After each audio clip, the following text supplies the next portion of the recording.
Last winter, Chicago's lakefront took a beating from high lake levels combined with powerful storms. Damage was so severe it prompted the mayor to declare parts of the lakefront a disaster area, and City Council declared a climate emergency. On January 11th, Chicago was hit with a massive storm that whipped up 23-foot waves on Lake Michigan and ravaged the city's waterfront. Patty Wetley is a journalist who's covered the storm's effects. Chicagoans are actually used to wacky weather. We kind of, thrive on it and pride ourselves on it.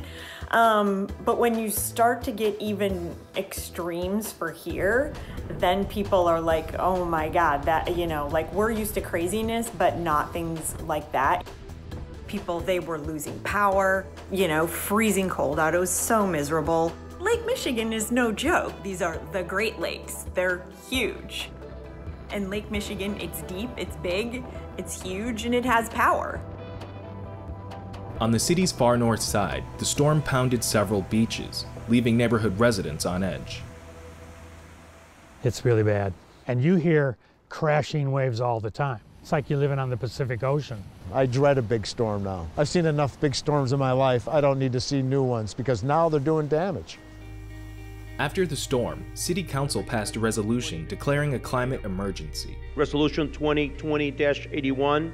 Resolution is a declaration of a climate emergency and calls for the initiation of an emergency climate mobilization effort. Citing catastrophic lakefront erosion, citywide flooding, and severe unseasonal weather, it calls for a climate mobilization on a scale not seen since World War II. Chicago Alderman Matt Martin co-sponsored the resolution. We're in a climate change emergency. This is a crisis. You're gonna see flooding be more frequent and more serious. You've seen what's happened with our lakefront. It's a crisis here. Paul Wheeler has lived near several Northside beaches since 1991. Just a few years ago, you could walk along long stretches of sand that are now completely underwater, several feet underwater. So when a wave comes in now, it does a lot of damage because there's nothing to stop it. It just rolls right up on land. To me, it's all about the lake level. The lake, which is an even bigger problem, we've seen over the last number of years a 6-foot rise. I think it's risen by approximately 6 feet since 2013. Satellite images confirm how Chicago's beaches have been shrinking as the lake levels have risen, and it's not expected to stop anytime soon. The peak typically happens in the summer, and it looks likely that we will be breaking some more monthly records through the spring. Mark Wagstaff is a senior waterfront engineer with Smith Group.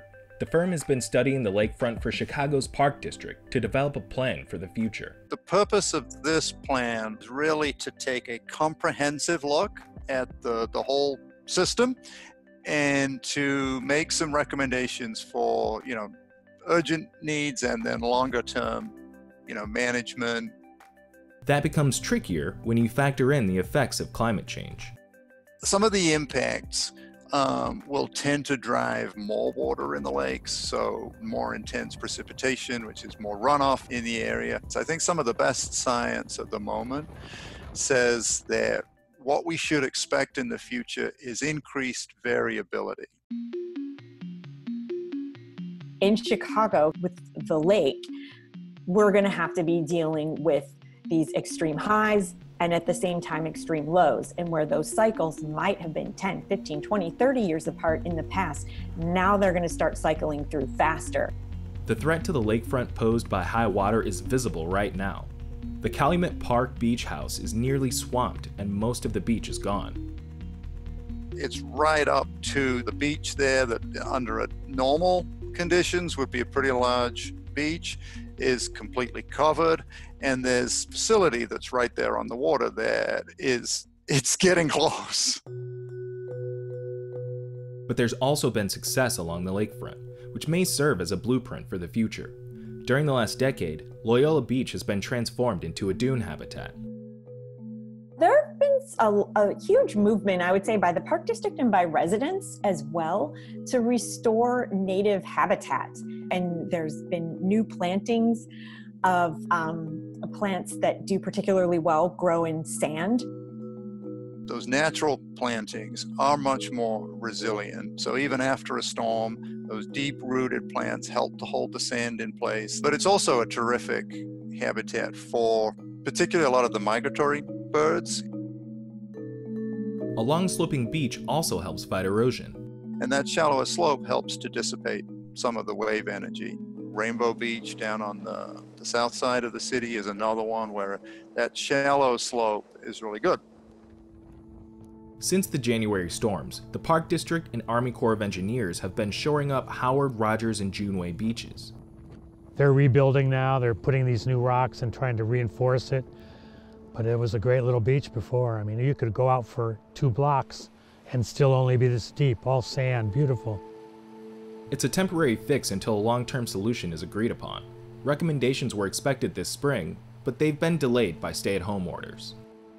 We're living in a time of profound uncertainty and instability. However Chicago goes, that's how Illinois is going to go, and we can be in a position to help guide where the entire country is going to go from a policy standpoint. At Great Lakes Now, we aim to cover the Great Lakes region and the people who live here, like you. Please follow us on social media, subscribe to our YouTube channel, and sign up for our newsletter at greatlakesnow.org.